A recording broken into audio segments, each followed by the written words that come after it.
Let's see, where were we? The first thing I want to tell you is, some years ago, I was, Australia asked me to do a one-man show. They'd read a book of mine, and I said, would you come and do a one-man show? And one-man show? I mean, that's like 2 hours in front of an audience, all by yourself, unaccustomed as I am to being on stage alone.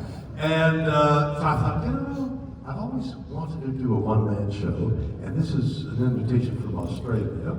So if I fail, who'll know? So I said yes, and it went well. And they asked me to do more Australian cities. I did more Australian cities. Then I toured Canada from Vancouver, and I got to Toronto. And then somebody in Toronto said, how would you like to do it on Broadway? So on Broadway, I rewrote the show, and did the whole thing again. And then I get to New York, and I've got one day in New York, and then tomorrow I open in New York City in front of a Broadway audience. Wow, so my wife was there, and a friend of mine was with us that evening before. And I said, I'm going to be very careful about what I eat. I'm going to be full of energy, I'm going to be well, I want to be at my peak for Broadway opening. So the next morning I wake up and I am so sick. Somewhere along the line I must have got food poisoning or something. They even sent Dr. Oz to take care of me.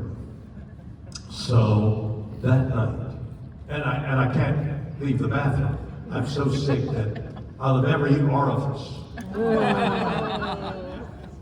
is pouring my bodily fluids. So I get to the theater and I reluctantly left the bathroom in my hotel room and got to the theater. And I go on. And halfway through it's going well, and I'm laughing and I and all of a sudden I got to go to the bathroom. So I said, there's been a technical difficulty, I'll be right back. And I ran up the stairs to my dressing room, and my wife was with me, and I had to change everything. I got back on stage and continued on. That was me opening up Broadway. The show was very successful. I ran the time I was supposed to be there. I toured a lot of cities. I may even have come to St. Louis, I don't remember. And then someplace along the line, we filmed it twice, and we edited it down, and we have a show called Shatner. I don't know what it's called now, but it's me on Broadway doing a good portion of the things that happened in my life. So I've kept it. I don't know why I haven't done anything with it in the years that went on. It's a very personal film. And I don't know why, but then a company approached me and said, we've got this new system, this new electronic system where the audience buys the electronic version, they own it, and they can have it for a lifetime, and it's all very modern electronics. So that's my way of saying that at WilliamShatner.com, there's a table in the venue there that is going to explain much more fully what I've got for you that's absolutely novel in today's electronic world. I don't quite understand it myself, but it's a new adventure in appealing to an audience, and I urge you to go to the table and look at it, see what they've got. I think they want $10 for this electronic experiment, and it's my Broadway show. So take a look. Also, the other thing is my team has had an interesting idea for a book, which is me and you. What would, if I chose anybody in the audience and said, what's your connection to Star Trek? Why don't you tell me, and interview you about, I I was directing a documentary, and I had to fly a lot of places, and my whole budget was like $250,000, and transportation was around $250,000. I couldn't make the documentary, so if I had to fly. So I did something that I'm prone to do on occasion, sometimes results in success. In this case it was, I called a Canadian Bombardier, makes ski-doos and they also make great airplanes. And I called them in Canada. I'm in Los Angeles. I said, can I speak to the CEO, please? Yeah, no problem. And they bring to the CEO, and yes, this is Mr. whatever his name was, I forgot. And I said, can I speak to Mr. Smith? And they said, yes. And they plugged me in, and I'm speaking to the CEO. And I said, Mr. CEO, here's my problem. I need an airplane to fly me around all over the place to interview people. And I said, this is incredible for me to ask you, but can you lend me an airplane? He says, of course. And he lends me a large airplane. The plane comes to Los Angeles. I get on the plane, it's a big plane, flies me to Toronto, where we pick up the film crew, and there's the gentleman on the tarmac waiting to see me. So I come down off the airplane, I shake his hand, I said, this is incredible for you to do this. He says, well, I'll tell you what. When I was young, I used to watch Star Trek. As a result of watching Star Trek, I became an aeronautical engineer, and now I'm heading up Bombardier, and this is my repayment for Star Trek. I'm lending you an airplane. When we got to London, which was our first stop, there was a Rolls Royce waiting for me to drive me around London. The company had rented a Rolls Royce. So that's kind of the thing, the stories behind what how Star Trek affected you. I will do some of the interviews. The other interviews will be conducted by my co-author, but it's a novel idea of asking you to participate with me in a book. That too is at that table at StarTrek.com. You'll have to write out a paragraph of what your story is, and we'll select the people and contact you, and somebody will interview you, and you'll be part of the chapter. So go visit that table. That's really all that I have to tell you about. I'm working on another album. The album that needs to be released that has music by Brad Paisley and I is close to being released now. But the next album I'm working on, and that's about things I love. And not love of a lady or anything like that, but love of health, love of music. And now this next album I'm preparing is things I'm in awe of. And I was being driven out to come here yesterday, and I saw a stage door leading to the theater next to the hotel. And I thought, I'm in awe of a stage door. I mean, the stage door is magic. Not many people can go through the stage door, only the actors. And when you enter the stage door, suddenly, many actors, maybe most, think of the theater as a temple.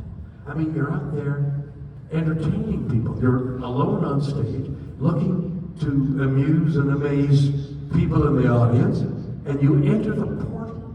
And I'm in awe of being allowed to enter the portal and what the portal promises. For example, a while ago, I was in London. I was doing a tour in Europe, and being on stage and talking to people. And so it's Monday morning, and I was trying to sleep in because I got the performance Monday night. Sleep as long as I can. I turned the television on, and the Prime Minister says, it's COVID's coming in, no more than 10 people at a time can meet. And I'm thinking, I'm sold out at the Apollo Theater. I got 3,500 people waiting for me. What did I do? I didn't call ahead. I sort of thought, no news is good news. and got to the theater, the Apollo Theater, went through the stage door, and stood behind the curtain, wondering whether there was anybody there. Would more than 10 people collect after the Prime Minister said, nobody meets more than 10 people can collect? The curtains opened up and I stepped out, and 3,500 people were waiting for me. They all waited. And the evening was magical. The connection between actor and audience, it was magical. All of us were crying because of the enormity of the moment. We all withstood the tides of the disease and had this great time in the theater. So, I don't know why I told you that. And just to segue into something else, I'm no stranger to St. Louis. I used to come here quite a bit to Queenie Park. Yeah. We had, is there horse shows going on in Queenie Park still? Sure. Yes, I see somebody nodding. Of course, this audience may not be into horses, but there'll be horses in the future, I think. So I used to go to Queenie Park quite a bit to compete on a breed of horse called saddlebreds. So saddlebreds is a beautiful horse. The horses you see generals in statues when they're sitting on a horse. The horse got this curved neck and it's looking bravely into the future, and the guy's on or the woman's on the horse, and they're looking. That horse is a saddlebred. That's the way saddlers are. They're beautiful show horses. And I used to compete in beautiful show horses here at Queenie Park. Well, one day it was suggested, Bill, since you're interested in horses and you have a couple of quarter horses, why don't you start a sort of Western class using these beautiful saddlebreds? Because there's so many people who have saddlebreds whose neck doesn't come up in this great arch and don't lift their legs and great animation. They're just kind of ordinary, beautiful horses. I said, what a great idea. So I brought along to Queenie Park a Western expert with whom I was riding, and he gave a lecture to everybody there, including many of the owners and trainers of saddlebreds. Ladies and gentlemen, you have so many horses that are not useful, saddlebreds, because they aren't beautiful enough, they aren't animated enough. Why don't we have a Western class where the horse's neck is low and they just shuffle along, and we'll have horses that can't really be animated. We're going to have a Western class, and here are the rules. And he outlined the rules for Western riding. You know, one hand, easy's jog, into a lope at ease, total command of the horse, ease of riding, slow and easy, the lope and then maybe a gallop and then back to a jog, everything easy. None of that strutting. So everybody said, that's a great idea. So the first shows were at Queenie Park of the Western class, and all these older horses dragged themselves in, and people were happy to compete. But the trainers were unaccustomed to having horses that weren't animated. So little by little, as the years went by, they kept saying, no, let's get a little more. And they would train the horse to lift their legs more and get their heads back. And finally, 2 or 3 years after the class was established, these high-stepping horses, necks up, were in the Western class, and the judges were now accustomed to judging like they were judging the other classes. So I think it still exists, the Shatner class, but human nature is funny. The perfection was what they wanted, and perfection was what they desired. So that was my acquaintanceship with St. Louis, except that the gentleman who runs this new show, this new Comic-Con here in St. Louis, said, what do you want for lunch? And I know St. Louis does great barbecue. So I said, I want barbecue. And you gotta have ribs, you gotta have chicken. I'm not crazy about pulled pork, but chicken and ribs. I said, good. And then I invited 3 or 4 other people. And he goes, so we're going to have a whole table full of St. Louis barbecue. I said, go to the best place in St. Louis. You always see these shows, which I love, these food shows, where they say, oh, we're at this restaurant, and it's the best in whatever city they're in, you know, what's his name who goes around? He's now dead. What's his name? Guy Fieri. Anthony Bourdain, yeah. Yeah, Anthony Bourdain, I loved him. So I'm sure he came to St. Louis and came to the best barbecue, and I don't know what that is. I said, go to the best barbecue. Has anybody got an opinion of where the best barbecue is? Happy smoke. Everyone's in agreement. What's that name? Happy. K? P. Like K-A-S-S-I-E? grandpa. Happy. Like grandpa. Happy. Like Papa? Happy. K-A-T-H-Y? P like Grandpa? Oh, Pappy. yeah. We used to do a game show. You didn't say the name, you had to say things around it. $100,000 thing. I used to do that. What's the name? Okay, Pappy. All right, I'll get that message to listen to me. All right. You standing there in all your glory, what's your question? Get right up to the mic. My name is Susan. No, Not on. wait a minute. Turn that stand mic on, gentlemen and ladies back there. Man, I could get Try over that. there. It's not My name is Susan. Perfect, Susan. Of all the roles that you have been offered We have a spotlight on you. or read for, is there one that you wish you would have taken that you didn't take? Huh. I took most everything. No, not really. I tell you, the mystery of our life story always appeals to me. And I love to find out what people are thinking, where they come from, what that. In everything I write or talk about, there's always a kernel of story inside everybody. No matter how common the person may seem, inside it is a beautiful story if you can get the truth. For example, who are you? You. Who are you? I am a mom, I am a wife, I am a grandmother and a great-grandmother.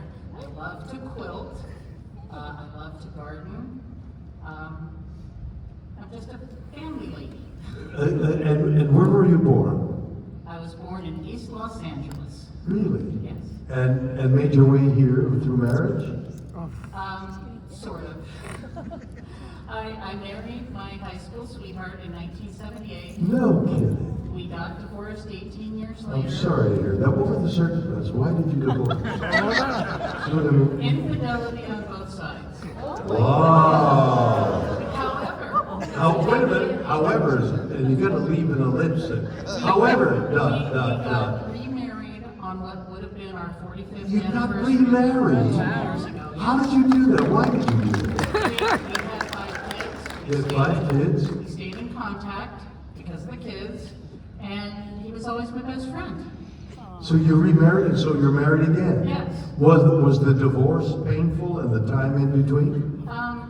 Or did you go wild? The time in between was painful for both of us. Why did you have an affair? Because I was 21, And hot.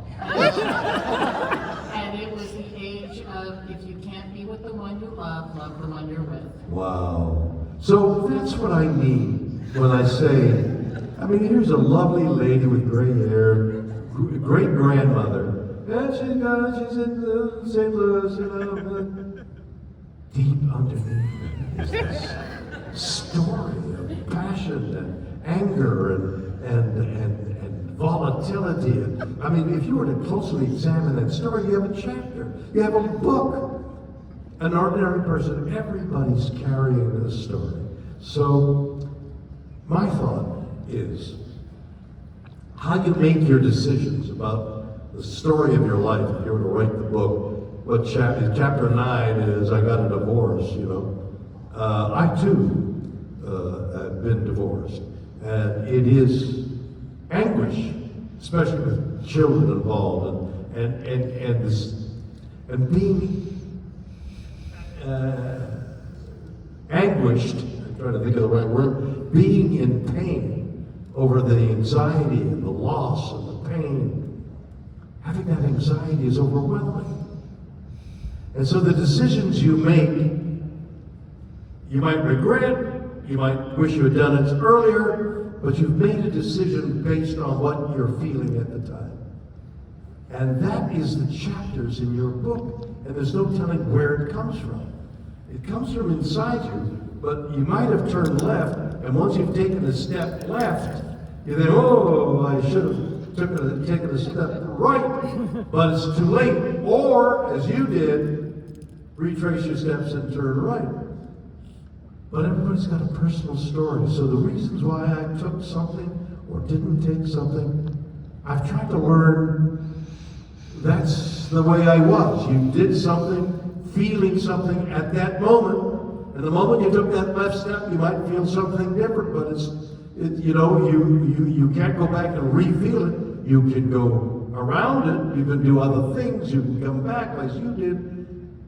But why I would select something or not select something at that moment, you have to learn not to regret what you did. But if you're ashamed of it, or if you're embarrassed by it, or try and make amends, try and do something, or live with the regret and go on with your life. Thank you.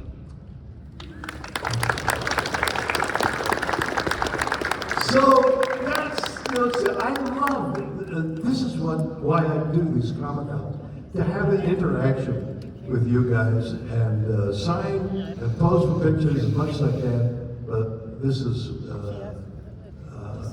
why I'm here. Hello, sir, how are you?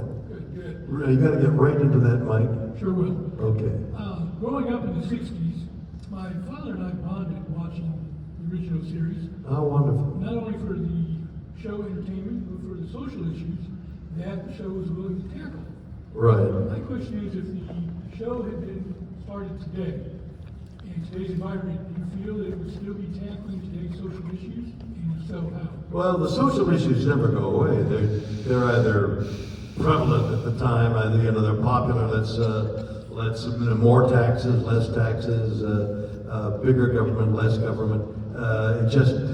It goes in waves, and so you have a liberal, you have a reactionary tendency, and it goes in waves, and that becomes popular, and then people get tired of that, and they vote the other way, and so the country, democracy moves in waves and curves because that's the nature of democracy, and swaying people, talking to people, getting your point of view over, and convincing them that what you're thinking is the healthy, most efficient way to do it, and then you do it your way, and then you find, wow, gee, I made a mistake there, I had too much tax, too much less tax, and people vote for somebody else eventually.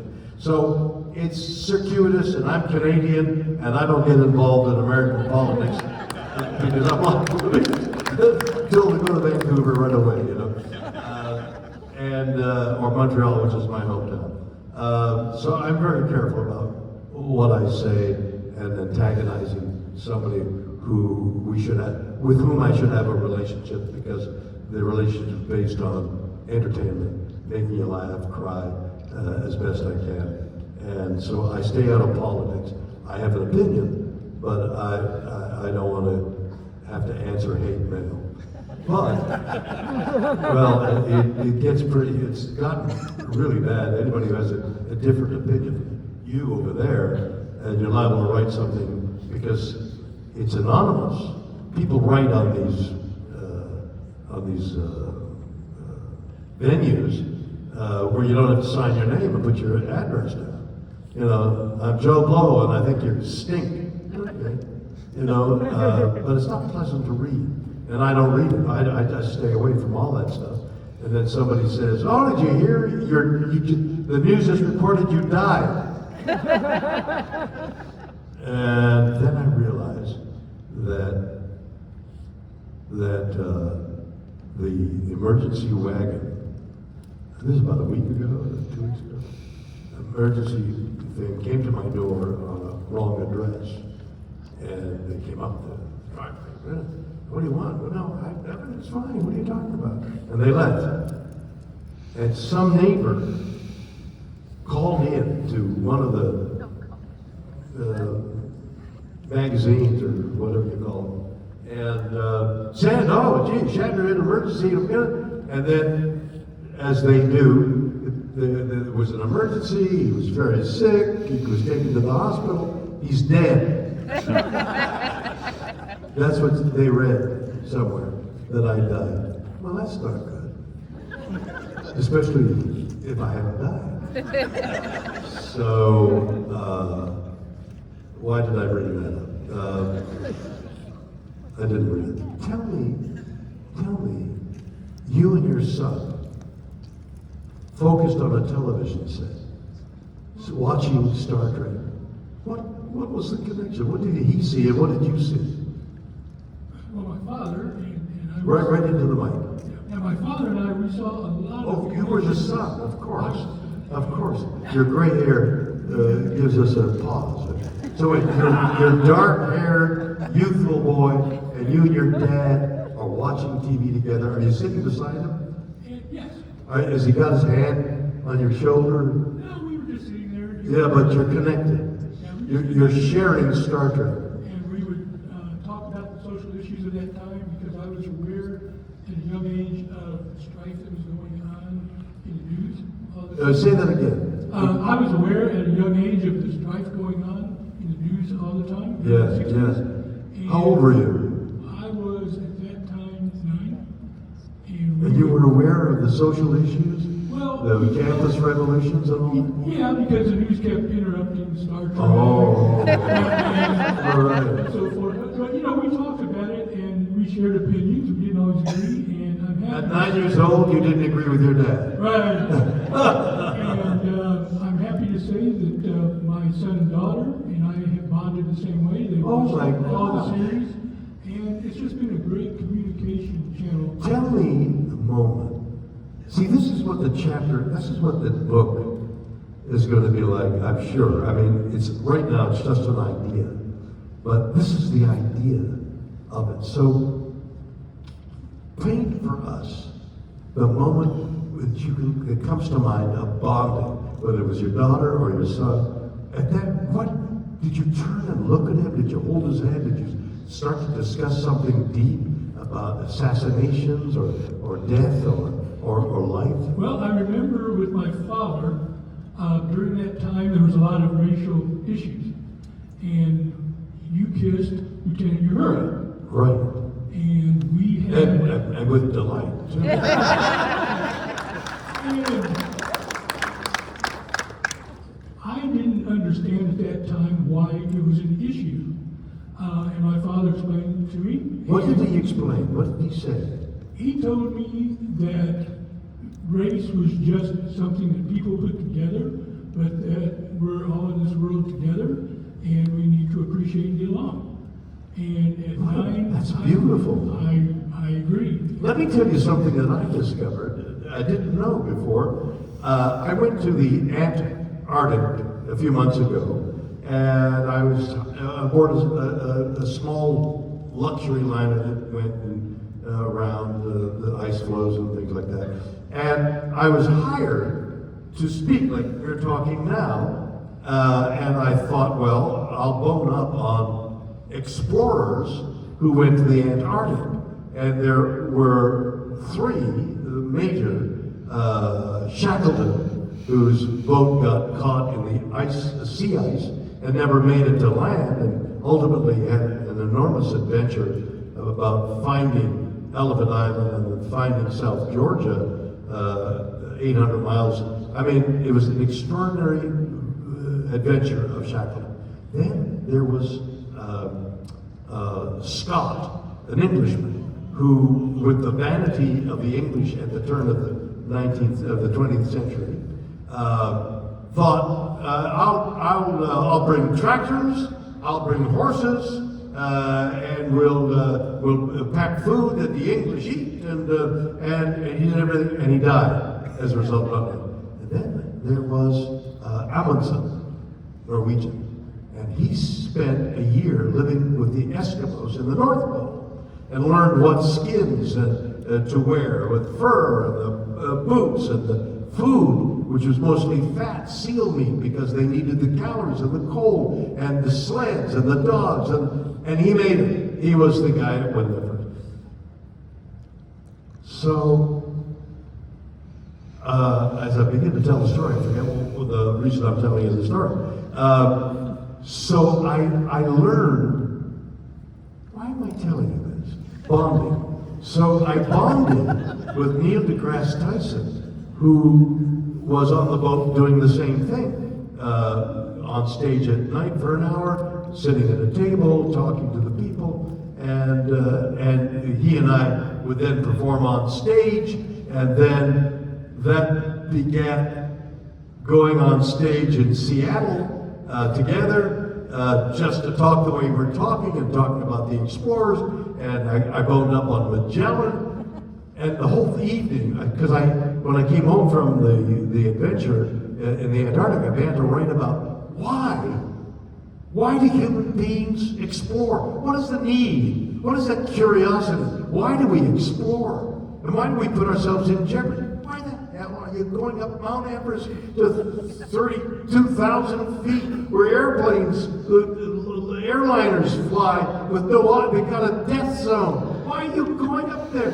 And I said to this one audience, why are you doing that? And the lady said, well, maybe it's because it's there, which was one reason Hillary gave, because it's there. Well, this arena is way in the, why is this arena so far from where it's distance.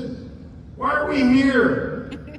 What are we doing? So Magellan said to he's Portuguese, said to the Portuguese king, I want to go around the world. Will you finance me? Portuguese says, not on your life.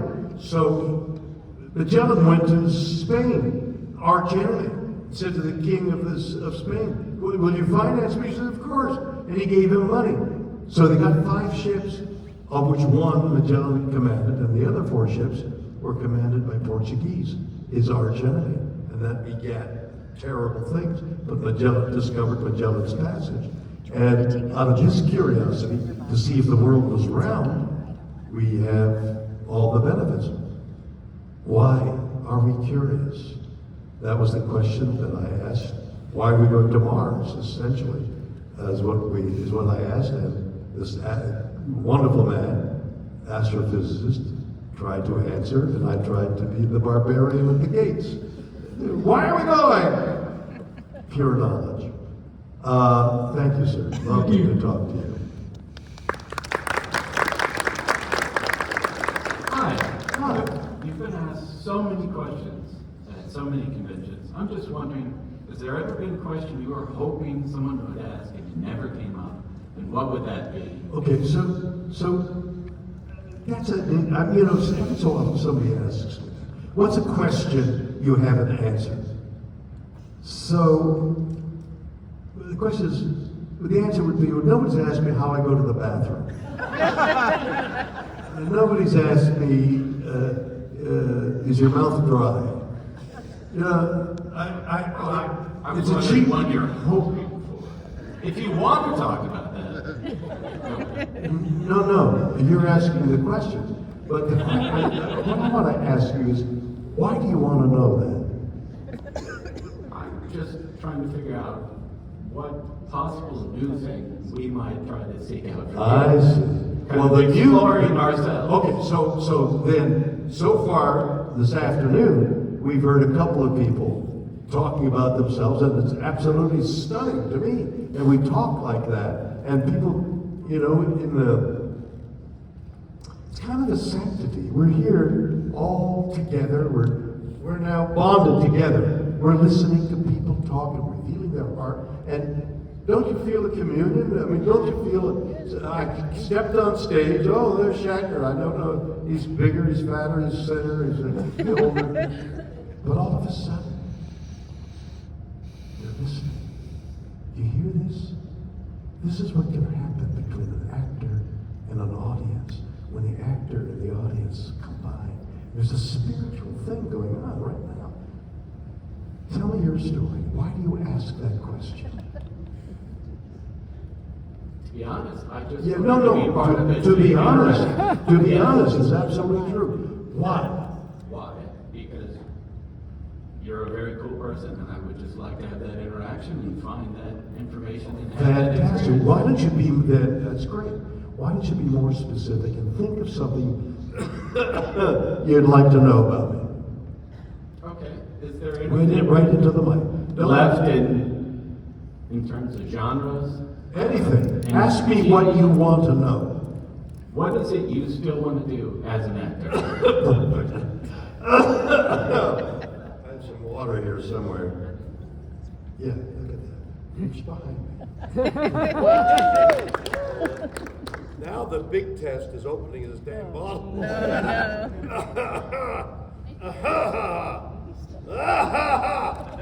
Okay, I got it. It's a test of your manhood, Phil.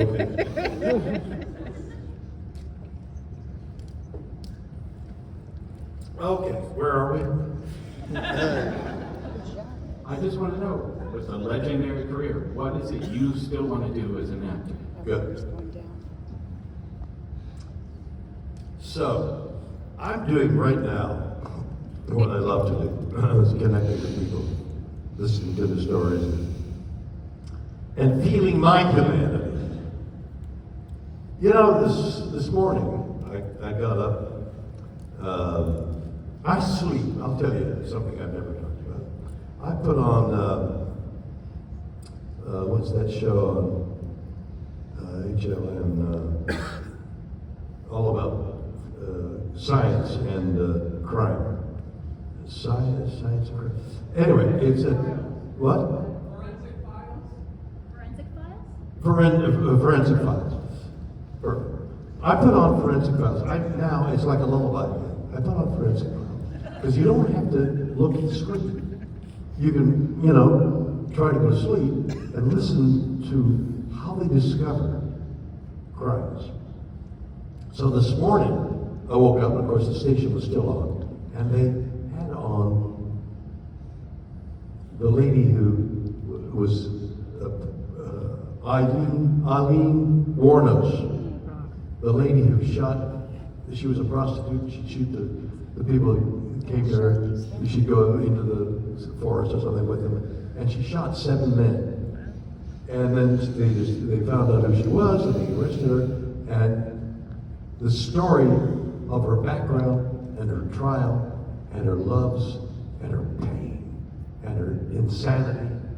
She's been electrocuted, and she's, when she was told you're going to die, she said, "I'm glad. I want to get out of this world. This is the most awful place." And she was insane to a degree, but she had a love. She loved the lady, and it was, to my mind, was the only person she had ever loved.